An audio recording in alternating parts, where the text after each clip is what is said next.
Hello to everyone who's joined this WebEx event. People are still logging on, so I'll do my introductory remarks and then we'll get started with the official part of the event today. Just so participants are aware, you are automatically muted and you don't have video access simply because with an event of this size, the only one with access will be the panelists, and Fabrice Labeau is sharing his screen, as you can see also. We do have well over 1,000 people registered for the event, and we're expecting about 1,500 to 2,000. So it's a really great turnout, and thank you all for joining today.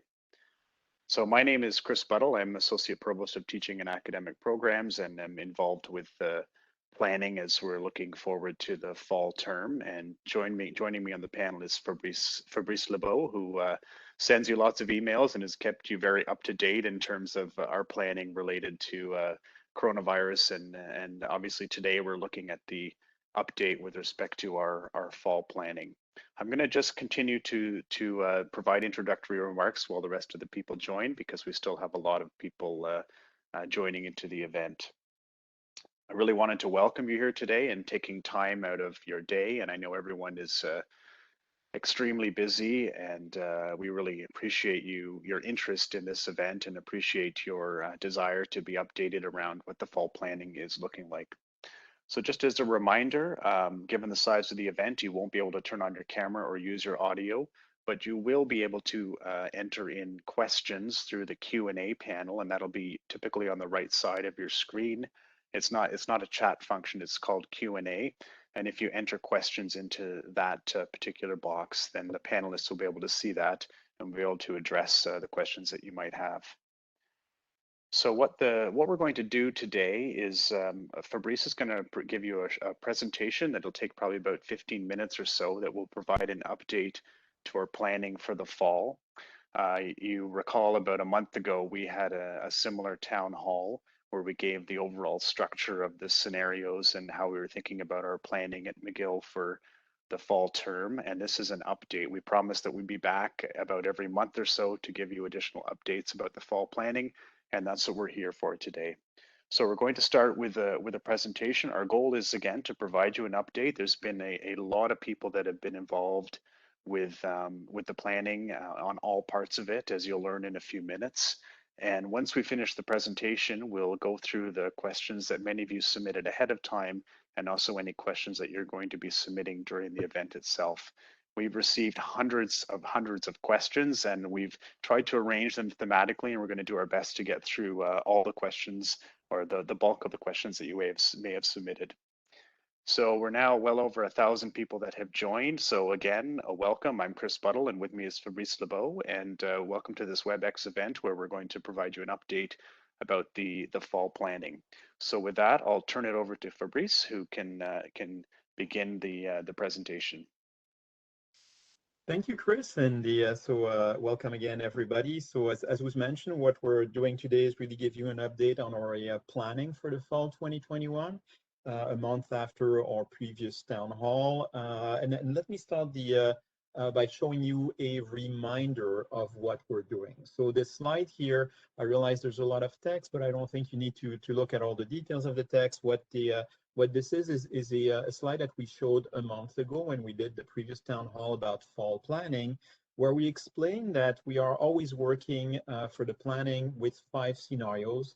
And we're still working with these 5 scenarios. These 5 scenarios are each a column in this slide, and they go from left, which is the worst possible scenario, to right, which is the most optimistic scenario. To give you again some points of reference and reminders of what we discussed last time. On the very left, we have a scenario that's called red alert equivalent, and this scenario here is very much similar to what we are living today. So it's a scenario where we are the red level in Montreal, and not much is happening in terms of activities. A lot of the people who normally work on campus actually work from home. A lot of our activities in terms of teaching are remote. So that's the worst possible case. The best possible case is on the right-hand side of this slide, and it talks about the being nearly back to normal. Of course, some small changes as compared to a complete back to normal, but it's a very optimistic scenario.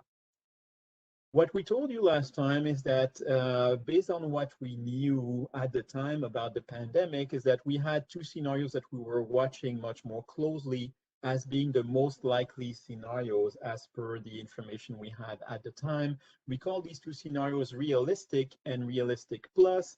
They're two versions, two very similar versions of the same reality, one of them being slightly more optimistic than the other. But if I focus on the realistic scenario, it's a scenario that would happen when all at-risk people would be vaccinated and a sizable percentage of the general population will also be vaccinated. And we would be most certainly living in the with the directives from public health to have 1 meter distancing. So it would be still based on distancing. It's still a pandemic kind of atmosphere, but with the much relaxed directives and also much less risk to individuals of participating in activities because of the vaccination situation. As of today, what we're going to do is give you a sense of an update of where we are in our own assessment of these 5 possible scenarios and try to give you a sense of what these scenarios would look like if we try to project ourselves into September. So as of today, if I'm looking at the likelihood of these different 5 scenarios, the way we had said we were going to reassess periodically this likelihood is by looking at all the things you see on your on the slide here. So there's the how well the vaccines are working, how well the rollout of vaccines is happening, the case trends, the potential for testing, the evolving government directives, travel restrictions, and also advice from our own internal experts. And so that's what we've been doing in the last months, is reassessing the likelihood of these different scenarios. And that's where we are as of today. So for each of these 5 scenarios, I've tried to indicate to you here through this progress bar a sense of how likely the scenario is. And it still leaves us with the realistic scenario as our most likely scenario.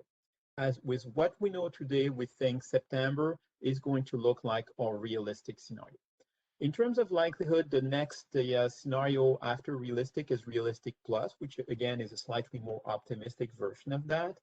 Now, quite far behind, we have a pessimistic scenario, which is a scenario that is not completely doom and gloom, but has a lot of restrictions still.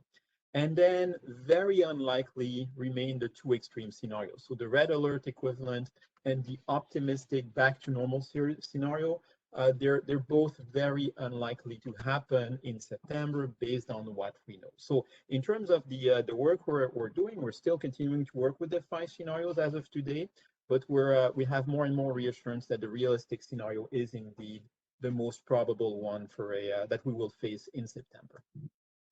In terms of the advancement of completion, you see here a big progress bar across the bottom of the slide that is separated in 2 main phases for our preparation for fall 2021. On the left-hand side, you see the planning portion, and then on the right-hand side, you see the operationalization portion. We're in the middle of planning, and our own estimate of the work we're doing currently, the teams that are working on planning, is that we're roughly 60% of the way through in terms of the plan.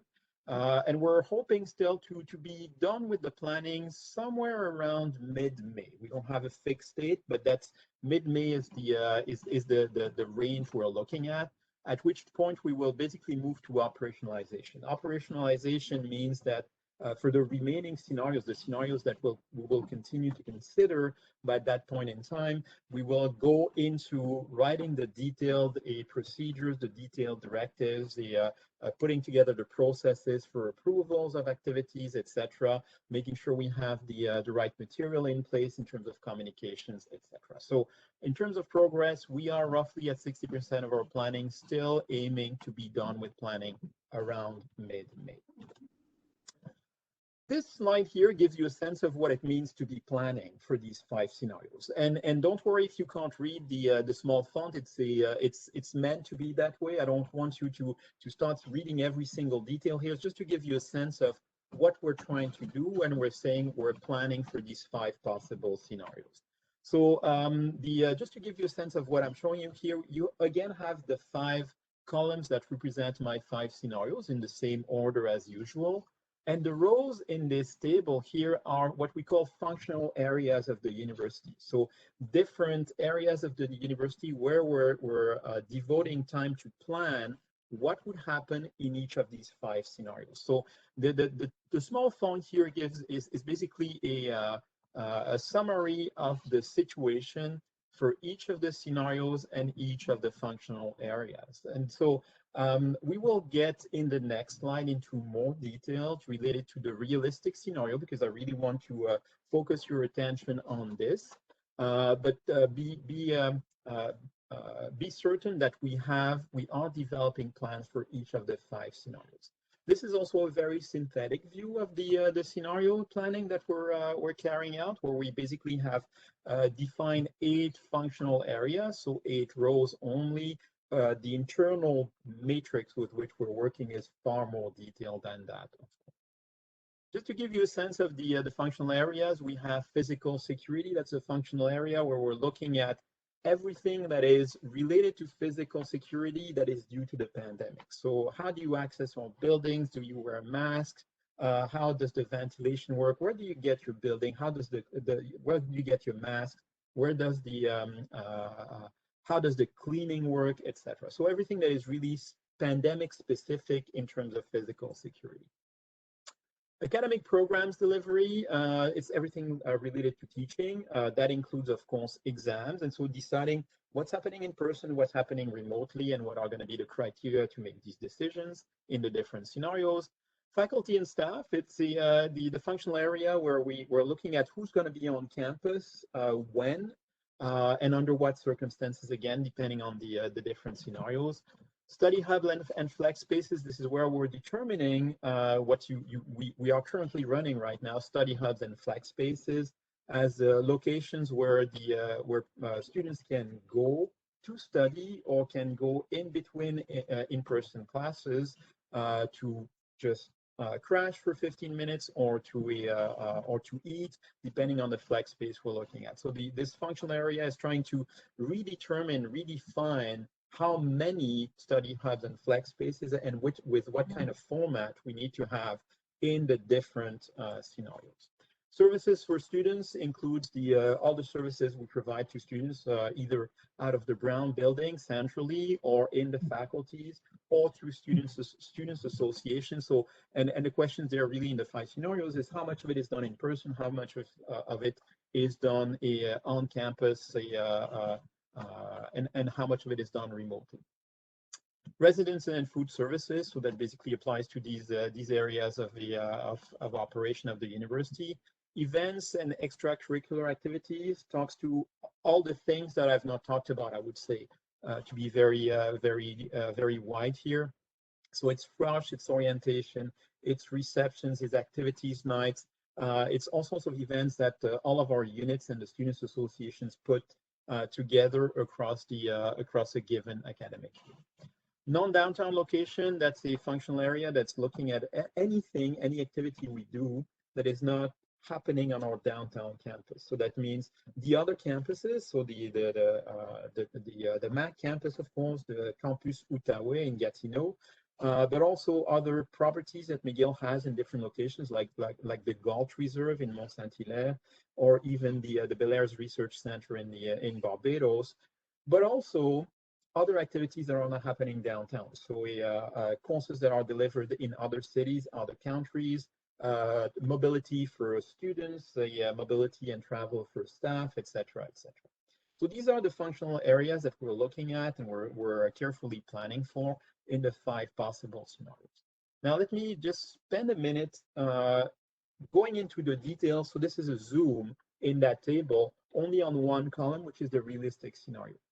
And the reason I want to spend a bit of time on this is that, as I've said before, the realistic scenario is the one that we still are considering as the most likely scenario to be our reality in September. So I think this is the knowing what the campus would look like in September The best way to do that for all members of our community is to look at this table to get a sense. I also want to add a word of caution here and draw your attention to the last column on the right in this table, which gives you a rough sense of our own estimate of how much we have done in terms of planning, how close to completion we are. And that's really a rough estimate, and we've put it as percentage to give you a sense of how much more still needs to be resolved in all of these categories. And so to give you a sense of what that means, if I'm looking at here an indication of 80% in the specific area of physical security, it means that in that area, we have a good sense of how things would work. The plan is nearly done. I think we have most of the issues covered. There's still a few issues to be looked at, but we're nearly there. If I go down here, there is one of the areas that has a completion of 25%. That means we're far from being done with the planning, and that's in the events and extracurricular activities. That means there's still a lot of very significant things to look at, a lot of significant issues that we still need to resolve. And I would say what's written here, the description of what's going to happen in case of this scenario in this particular area, it has to be taken with a grain of salt because there still may be some variations on that statement.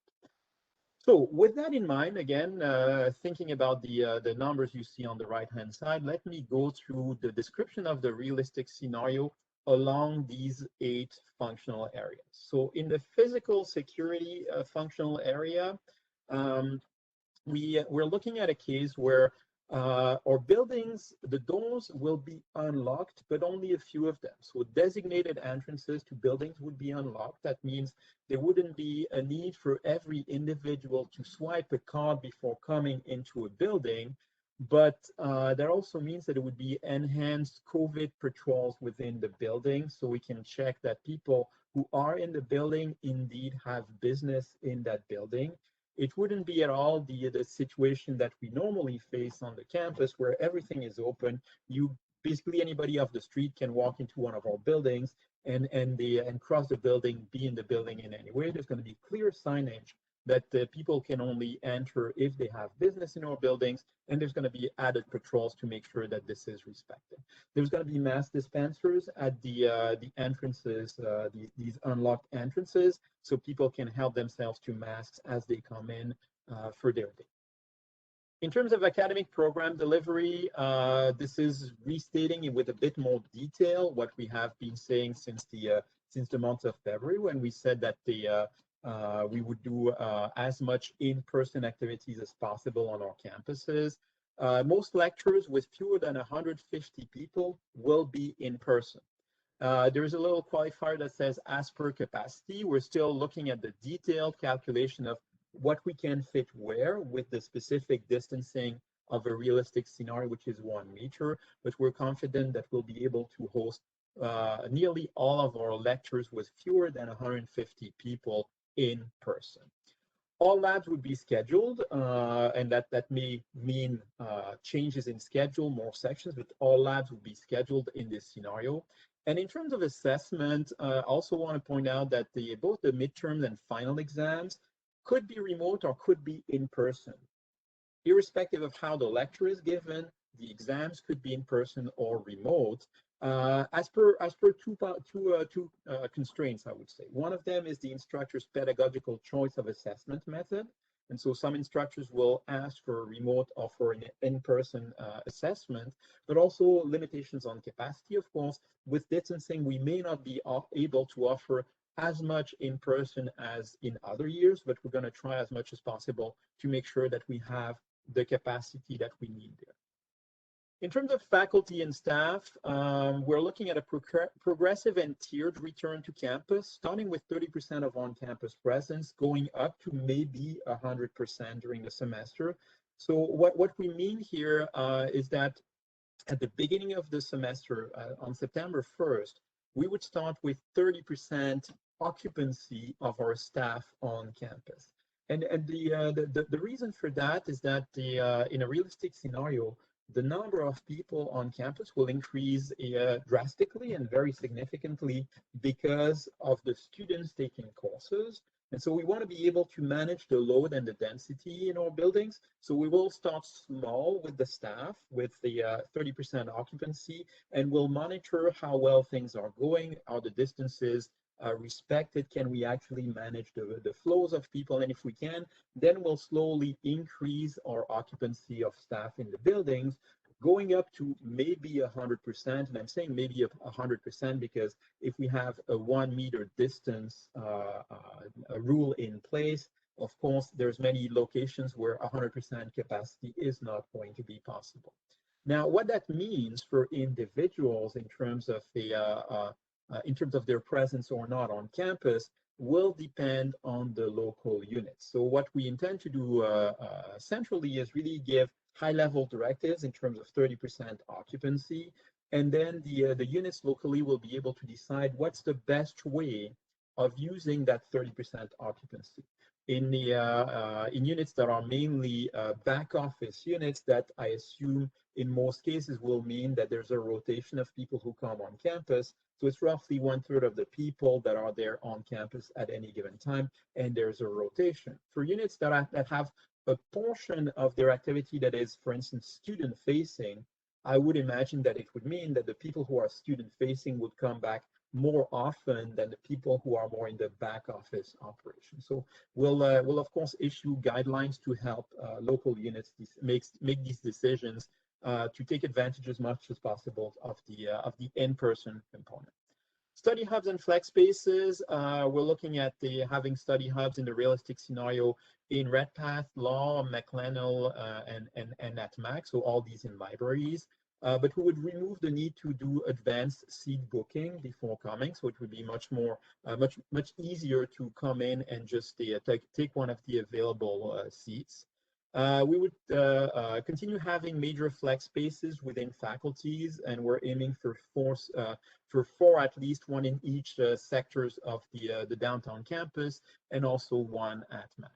Services for students would be a mix of in-person and remote. We would be favoring pre-scheduled appointments with the idea that this allows us to reduce the long queues and grouping of gatherings of people who are lining up for a service.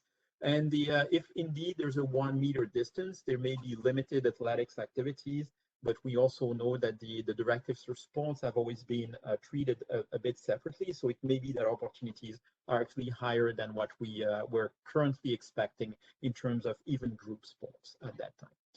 Residences and food services. So in terms of the residences, we would have the residences open with what is described here as larger student bubbles, both in our hotel and traditional halls. What we call student bubbles, it's really echoing what the provincial government is mentioning when they talk about people living at the same address or people from the same household. And you know that people who live at the same address are treated differently in terms of distancing with the gatherings and the isolation and things like that during this pandemic. And when you're looking at the application of this in a residence, there's really many different ways of interpreting what that may mean. I mean, the one extreme interpretation may be that everybody who lives in the same residence building lives at the same address. Another extreme would be to say each room in a residence is actually a different household. And so it's only people living in the same room that actually live at the same address. This year, given the status of the pandemic, we definitely were leaning more towards that extreme, saying that the one room, one household. But in a realistic scenario, given the kind of situation we expect to be in, we would be recentering that a bit, and so saying maybe that the same address is one floor of a residence, and the extent of that still has to be determined, but it would be larger bubbles than just one or two individuals, and it's really to try and give a sense of a better social life that would be allowed within residences. In terms of the food services, because there would be a lot of people on campus, the non-residence food services would mostly be open on campus. Events and extracurricular activities, events would be allowed, of course, in line with public health directives, but that's, of course, always what we do. They would be allowed on an exceptional basis, including in residences. What that means is that we don't want to just give a green light to every single possible event. And the next stages in terms of planning there are really to define what we mean by what is in that exceptional category. Non-downtown locations, the McGill will be running at the appropriate capacity. We expect that travel would still not be recommended internationally, but the restrictions may vary by destination, and there may be selective quarantining depending on where you're coming back from. So this, again, still in the works in terms of the details of the plan. So hopefully that gives you a sense of what the scenario will look like in September in this particular realistic scenario, which again is our most likely view of what September may look like. This last slide here in the presentation summarizes some of these key points. There is definitely an expectation because of all this that all students and teaching staff will be available on campus in September. I want to make it clear also that some assessments will likely be in person, even if the lectures are remote, and that's very important to understand. Even if you're in a course where the lectures are remote because it's a large group, it may be that your exam will be in person. So and that includes the midterm. So you really have to be on campus for that course also. The staff return will be progressive. The events will be explored on an exceptional basis. And residences will be open with our usual first-year guarantees. So first-year students will be guaranteed a spot in residences if they want one. And I want to reiterate the thing we said last time we did a town hall. We continue committing to keeping you informed. Also want to add that as we get closer to September, you will continue receiving what I would say the central university-wide information, but it's going to remain at a level that is adapted to 50,000 people. So as we get closer to September, your faculty or your unit will actually give you more detailed information as to what it means for you. So the 30% presence on campus, what does that mean for me as an individual? The details are going to come locally based on local decisions. So I'm going to stop the presentation here. And I think we're going to get into Q&A. I'll hand the floor back to you, Chris. Great, thank you very much. And thank you to all the participants for submitting your many questions. We're certainly going to do our best to get to them over the next half hour. And I also just wanted to make a quick point that this is a planning activity. We don't have all the answers yet because it's still being determined, and we may not have the level of specificity that some of you would like to see on certain areas of the planning because there's a high level of complexity and we don't yet have perfect knowledge on some of the factors as well. So I'm going to take us through I'm going to facilitate the Q&A and answer some of the questions that have come in that are related to academic program delivery. One of the more general questions we've received is really basically asking, why are we so intent on being back in person in the fall? And I think the answer here is really that, well, we've certainly done a very good job in terms of remote delivery and maintained strong programs this current academic year.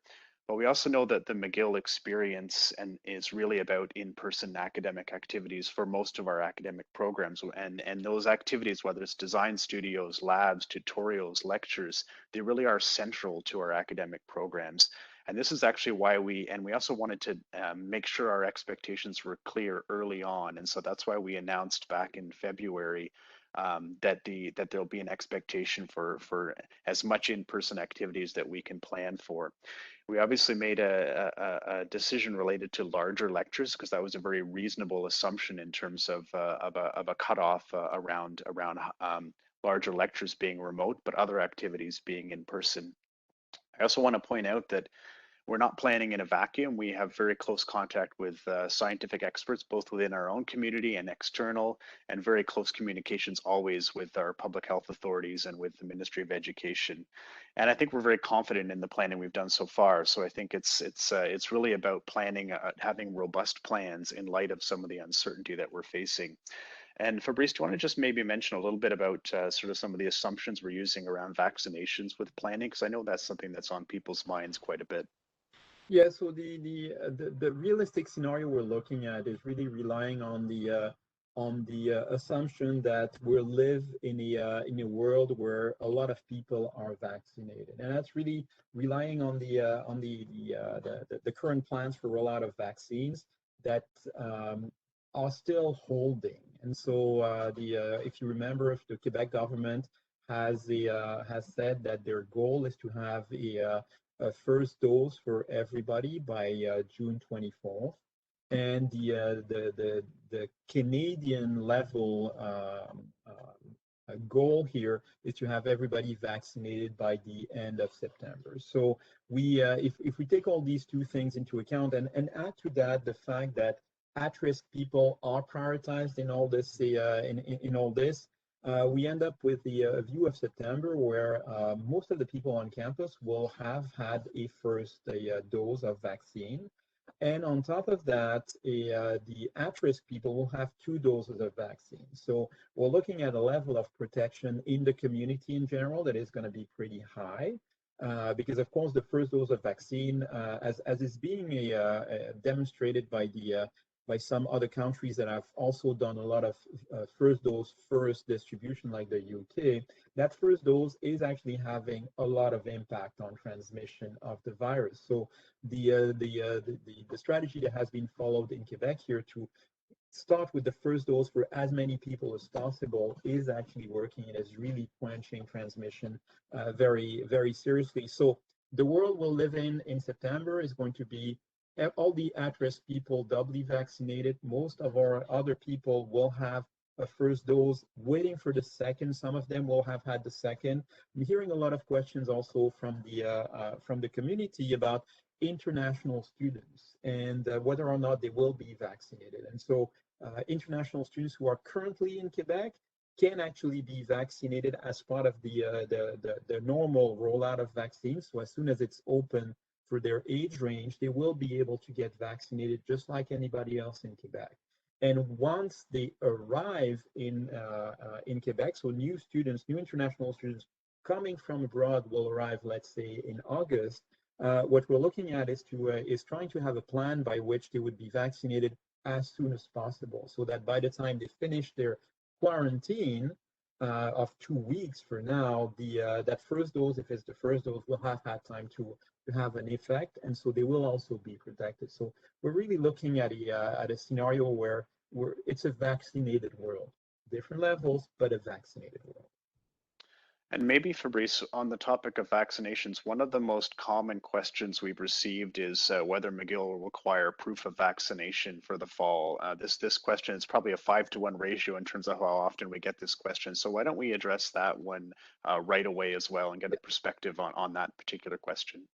So as of today, we're not saying that the Quebec government and the public health here in Quebec will mandate vaccines. So we don't intend to go further than what the government and public health are doing in terms of making vaccines mandatory. But we're working with exactly the same assumptions as they are currently doing, which is that there's going to be enough people vaccinated in the population that the impact of vaccines will be strong enough that we don't need to require vaccination, proof of vaccination to allow activities to restart. And so since you're on the theme of vaccination, why don't we address the vaccination center question? Because we know that also comes up a lot, whether or not McGill would be a center for vaccinations, either for its own community or just a general center. So why don't we address that one right away also? Yeah, so if you remember what we've discussed before the previous town hall, that question was still an open question as to whether or not there would be some sort of vaccination center at McGill. There's been some developments there, and since the last time we updated the community, there's been a big call to private companies to host the vaccination centers. We've been in discussions with the ministries, the Ministry of Health and the Ministry of Higher Education, to figure out whether or not universities were part of that call and whether they were asking us to be one of these vaccination centers. And we've been told that our priority for universities for now is actually to answer another call, the call for people who are qualified to vaccinate to get into the public vaccination campaign. And so that's you will see some more calls coming from my office in the next few days for specific categories of staff or specific categories of students who are able to participate in a vaccination by administering the vaccines to actually register with the government to become active in the government's vaccination center. So as of today, we will not have a solely McGill run vaccination center. One of the possibilities is that the government may want to use one of our spaces in the future, once we get to the next stages of vaccination campaign, to run their own center in our space. And that's something that we're still in discussions over. So there's no clear answer, but I think we will not, the clear answer for today that we will not have a vaccination center like some big companies are doing, mainly for their staff and a bit for the community. Great, thank you. I'll maybe address a few questions related to course delivery. And also I saw something come through the Q&A, a student, I think it was a student mentioning, what about student experience outside of academic activities? Because that's of course a very critical part of the McGill experience. I think the key takeaway here is our prioritization for planning is related to the academic programs. Those are the critical mission of the university is our academic programs and research activities as well. And actually I saw one question in the chat also about research resumption, and research resumption plans are ongoing and are continuing alongside our planning with respect to academic programs. So we understand the interest of many of our students beyond the academics, the other kinds of activities, but it's really a matter of first prioritizing the planning for our academic programs. But we do recognize that there's a lot of interest in seeing what we might be able to safely plan for other kinds of activities. It's just too early to make a specific prediction around that. We're still getting quite a lot of questions from students asking about whether they can study from home and is it possible to take classes that are remote.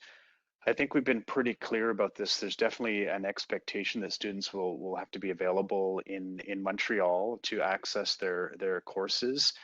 So even if some of the lectures are available remotely, the likelihood of other activities happening in person is very, very high. It could be tutorials, it could be labs, it could be midterm examinations or final examinations. And then don't forget as well that many instructors will continue to record lectures using existing lecture recording material, and we're going to maximize the use of those spaces. So certainly we're looking at a blended environment where some course components will be available remotely, other course components will be in person, and students will need to attend both depending on the nature of the course, for example. And students are also asking when they will know about whether their classes are in person or remote. And again, as we mentioned, it's the larger classes by default will be remote delivery. So those are the lectures over 150, and other classes by default will be planned in person. And when students see the schedule in mid-May and they begin registration in beginning of June, if a class is assigned, then yes, that class will be in person, and then the schedule is as such when the student sees the schedule.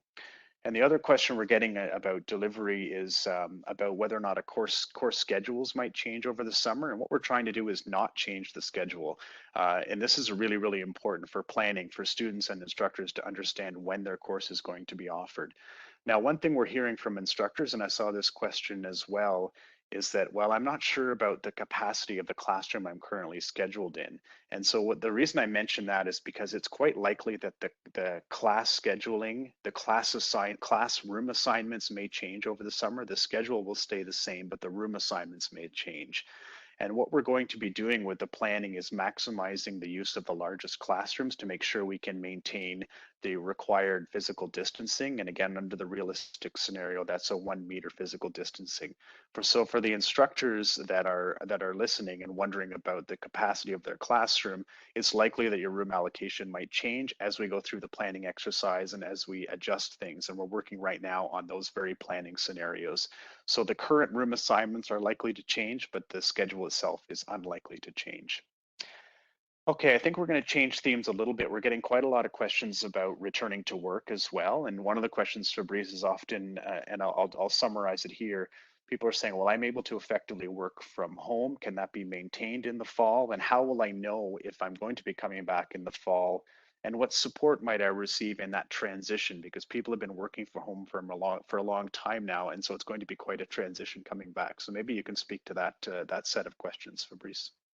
Yeah, I think that's the kind of questions we're getting a lot, because I realize it's also it's a big thing for people who have been away from campus for a year to imagine themselves coming back. And we're now in the middle of the third wave, and the situation is bad in Ontario. So it's again even more difficult to picture yourself after a year at home going back to the office. I think there's a couple of things I want to say as an introduction here. First, we will have to go back to our normal routine at some point. So we will go back to being in person on campus. We're trying to be as careful as we can with this, and that's why we're also saying we want to make sure that once we get back to campus, we do it in a meaningful way. I sort of alluded to that during the presentation, saying that we would start on September 1st with 30% occupancy, and so 30% of our usual density in terms of staff. And so what I would like to say is that we're going to try and make this, I said meaningful, but useful, taking advantage of being together. So if you're part of a team that has been working remotely, for instance, bringing all the members of that team on the same day so you can actually have face-to-face meetings would be a very meaningful way to take advantage of the fact that you will be back in person. And if you're in a team that is mainly in a unit that's mainly back office, so it's just going to be a matter of coordinating who's there when to be able to allow and enable these meaningful interactions in person. Of course, as we have more students on campus, pretty clear that our student-facing services will have to also be there on campus to a large extent. So that's why we're monitoring all this, and we're trying to make sure we come back in a progressive way as much as possible. If the conditions allow across the summer, and they should get better as more and more people are vaccinated, we get over the third wave, we would be in a position where we will be able to bring back people progressively. We don't have in mind a situation where all of a sudden, August 31st, everybody's at home. September 1st, you all show up at the same time. So we want people to come back slowly, see what it looks like, get used to it, and then get into their work back in September at the kind of level that will work with the kind of density we are looking at. We'll definitely, we won't leave you alone in this. We'll create the kind of packages and the videos to show you what things look like on campus. There's been a lot of changes to what our campus looks like, how it works, the signage and all that in the last year. And if you haven't stepped foot on the campus for a year, well, you're not familiar with all that. So we'll make sure that over the summer, we give you all that information to help you out. Also, in terms of who's going to come back when, I said we're going to have the high-level directives coming from the university, but we also want to make sure that the units adapt those to make it meaningful locally, and will help people make the right choices, and units decide how to make it meaningful for them.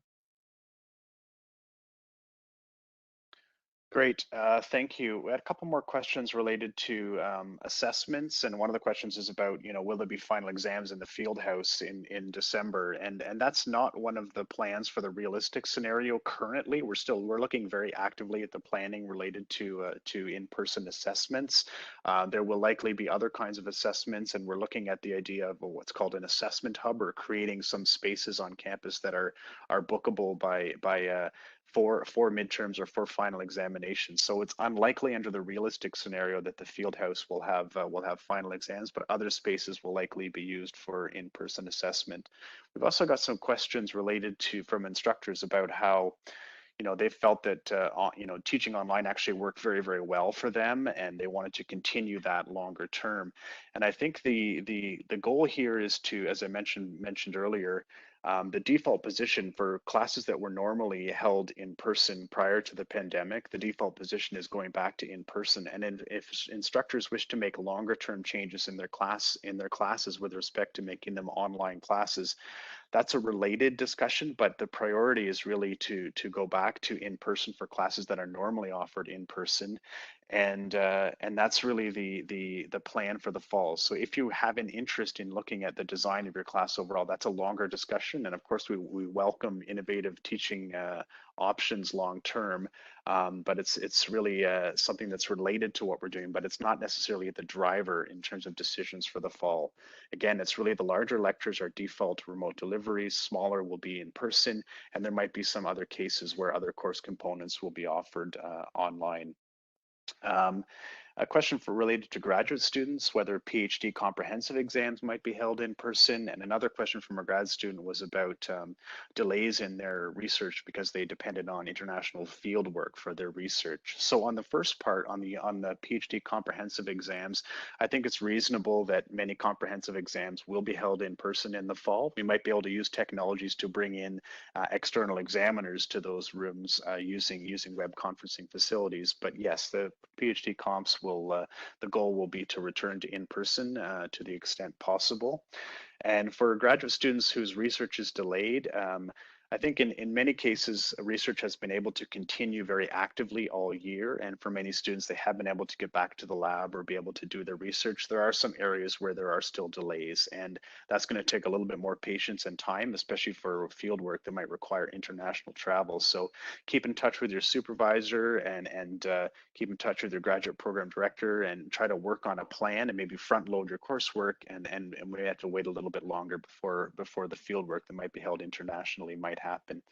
And speaking around international, Fabrice, we have questions about international students who worried about delays in getting visas and also about possible quarantining in a hotel and the costs associated with that. So maybe you could speak to a couple of those points for international students.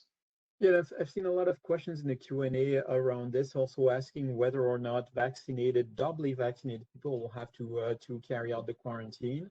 So let me try and give you a summary of the current situation. So we are currently in a state where it's mandatory 2-week quarantine for everybody. 3 days of which the first 3 days have to be done in a hotel mandated by the government. And the cost associated with that, if you remember, McGill has put together a bursary program for quarantining students that helps them defray these costs, so that the financial problem, if indeed this is the financial problem, I think we have a way to alleviate that. What we're predicting for August is that there will be some form of quarantine that will still be in place. Will it be differential in the sense that people who come with a way to show that they have been doubly vaccinated would be exempt from quarantine? This is completely possible, but we have no definite sign that this is happening. So we're currently planning the worst case scenario is that it's the same. So 3 days quarantine plus 2 weeks. And the only way this can go is actually some relaxed version will be in place by the time we reach August. So there's really no barriers to people coming, international students arriving in Montreal.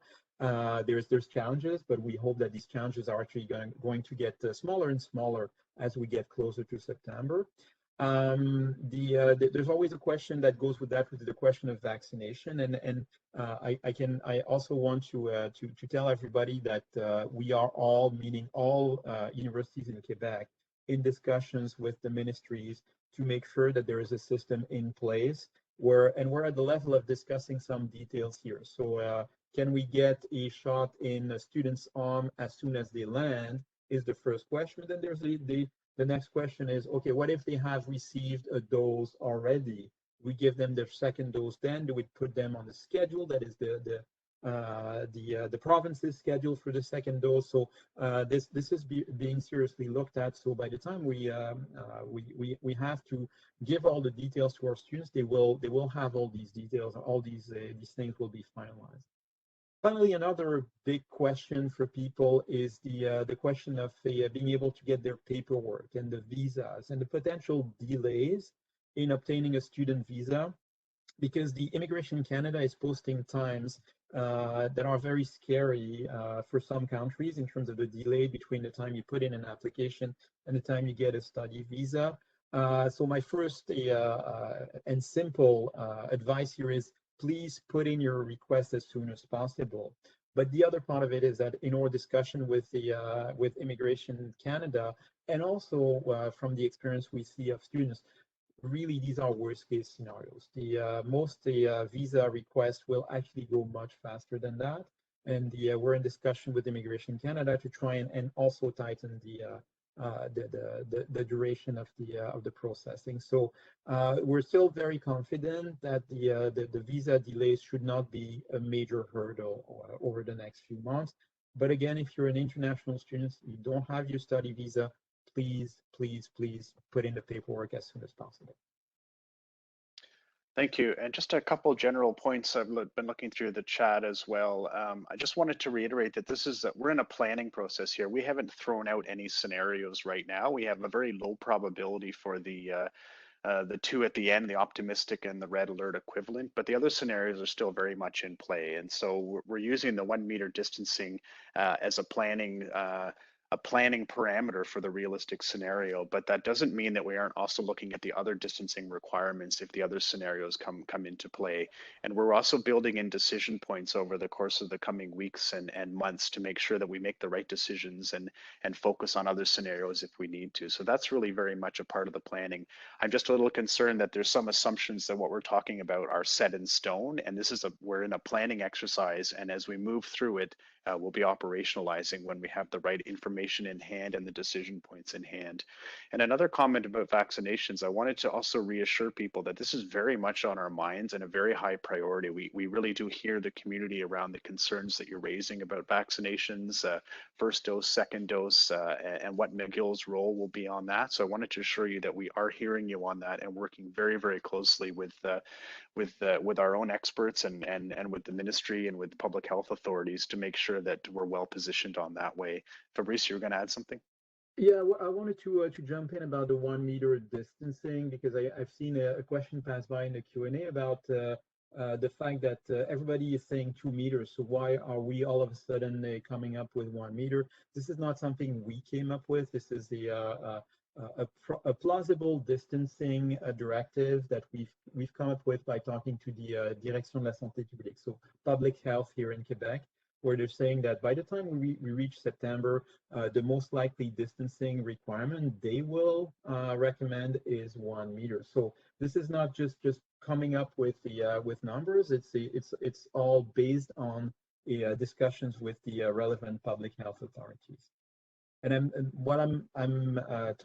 just going to jump back to one key point here, because I'm seeing a couple of questions around the possibility of being remote in the fall. And I just want to reiterate again, for students, it is important that everybody be available on campus in September.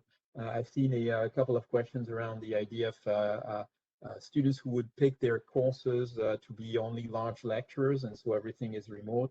That is not going to work because your assessments may be in person. So even if a lot of your courses end up being remote for the lectures, there may be course components such as labs and tutorial or conference that will be in person, and there may be assessments that will be in person. That's not only the finals, it's also the midterm. So I want to reiterate that message that we really expect all students and teaching staff to be available for on-campus, in-person teaching next semester.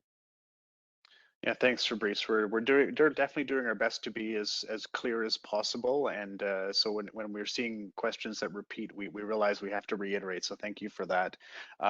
We're getting a couple of questions related to activities. Students are asking about frosh. We're thinking about other activities that might be deeper in the fall term. I think it's fair to say that it's part of our planning. I think the idea of large events in late summer is unlikely, but of course it is all part of our planning. And I think we're going to have to wait and see in terms of what we're able to do in terms of events and other activities, and same with sports. And maybe Fabrice, you want to speak a little bit about athletics and about frosh if you have other things to add. Yeah, I think if you remember what we said last time when we talked about planning, we said we want to focus our resources and energy first on our core academic mission, and anything that is an event or an activity will it's going to take a bit of a back burner position in terms of both planning and prioritization for operations. That doesn't mean we're not keeping track of those. So there is definitely planning happening for sports activities and for events and and orientation, frosh, etc. But we're still continuing to focus on the core academic mission first. And so if resources are available, then we'll have much more bandwidth to look at these other activities. In terms of the sports activities themselves, if you follow the evolving restrictions in Quebec, it's been ups and downs for the whole year in terms of what was allowed, what was not allowed. But if we're focusing on competitive sports, I think we're far from having a consensus in Quebec about whether or not there's going to be any official competitions in the fall. There is definitely a lot of work that is being done at the level of the RSCQ, which is the sports organization for schools in Quebec, to determine under what conditions we would basically give it a go. But I think it's far too early to be able to give you a definite answer. And the question about the shuttle bus as well, and the planning, of course, is looking at the different capacities based on the different distancing that might be required with a shuttle bus. So we recognize that, of course, if we have to maintain certain physical distancing, that will be certainly implicate the shuttle bus plans as well. So yes, there will be shuttle buses, and part of the planning is to look at the different capacities under the different models. I'm just scanning through. Oh, we only have about 2 minutes left. There's certainly a lot of questions. We really appreciate the engagement, and it's I'll maybe just speak to office hours. I've seen a few questions about office hours and other kinds of activities that may not be strictly academic, but relate to academics in a general sense. And of course, this will be part of the planning as well. I think it's too early to give a definitive answer, and my guess is it'll be more like a mixed model where there might be some opportunities for in-person office hours, and some instructors may wish to continue some virtually. So that's probably where we'll land on that, but that's not definitive yet. And we know that, for example, in some aspects of student services, the ability to offer remote appointments is something that we've heard from students is important to maintain. So of course that's part of the planning as well. And Fabrice, you want to address anything else in our last minute? So maybe I'll just spend 1 minute to talk about ventilation. I'm seeing a few issues, a few questions around ventilation and the impact of ventilation on transmission, etc. Rest assured that this is something that we're looking at. We've been looking at this since the beginning of the pandemic. We have a very good understanding of what our ventilation systems have to do to be safe at the kind of loads we're looking at. And we'll make sure also, as part of the returning to campus plan, to give you all the information you need to understand why we're and how we're making the campus safe.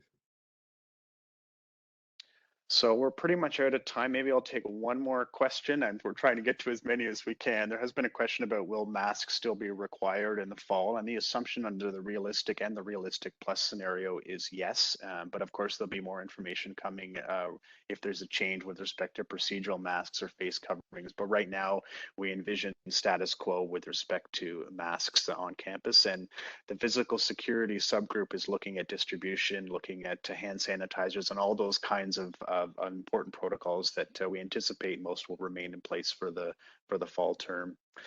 And Fabrice, maybe I'll give you the last word if you have any parting comments, but I wanted to thank everyone again for the high level of engagement. We really appreciate you taking your time today to spend with us and spending some time talking about the planning exercise, which is proceeding very well, and we'll do our very best to keep the community informed of the different activities and how we're proceeding in the different parts of the university when we look to the fall planning. And I'll leave the last word for you, Fabrice. Well, I'm not going to try to go into any other answers to the many questions we received. Just so to let you know, we are recording this session, so the recording is going to be published. The slides that we use are going to be made public also. And all the questions and answers we haven't been able to get to, and the ones we have answered, will feed the general Q&A about the fall 2021 that is living on the McGill website. So don't worry if you haven't had your answer today. We'll make sure that it makes its way into that Q&A.